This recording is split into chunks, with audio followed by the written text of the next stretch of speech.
Hello to all my sweetheart, কেমন আছো তোমরা সবাই? আজ প্রায় অনেক দিন পর তোমাদের সাথে কথা। সেদিন আমি চলে গিয়েছিলাম হস্তশিল্প মেলা, যেটা আমাদের বাড়ির এখানেই বসেছিল। আর এখানে আমি আমার বন্ধুকে টানাটানি করার চেষ্টা করছি যাতে ও ক্লিপটাতে আসে, ও কিছুতেই রাজি হচ্ছিল না। তারপর আমরা চলে গিয়েছিলাম মোমো খেতে।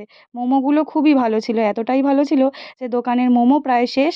আর শুধু আমাদের দুই বন্ধুর জন্য, একজনের জন্য 5 পিস আর একজনের জন্য 6 পিস পড়েছিল। পুরো প্লেটটাও আমরা পাইনি একজন।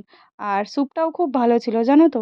আর এখানে যে আমি কোথায় চলে যাচ্ছি মেলার মধ্যে, আমি নিজেও জানি না। বোধহয় কোনো ভালো জামা দেখেছি, সেটার পিছনেই দৌড়াচ্ছি। আর এই দোকান থেকে আমরা কিছু ক্লিপ ক্লিপ কিনেছিলাম। আমি যা কিনেছি তোমাদের দেখাবো। এই যে এই স্প্রিংয়ের মতন রোল করা যে ক্লিপটা দেখতে পাচ্ছ না, মিকি মাউস আঁকা, ওটা আমি কিনেছিলাম। আর ওই কালো ক্লিপটা, তোমরা তো এতদিনে জেনেই গেছো যে আমার ক্লিপের প্রতি একটা অদ্ভুত ফ্যাসিনেশন আছে। আর এখানে এই আন্টি আমায় দেখে দিচ্ছিলেন এই স্প্রিংটা কি করে পড়তে হবে। বাই।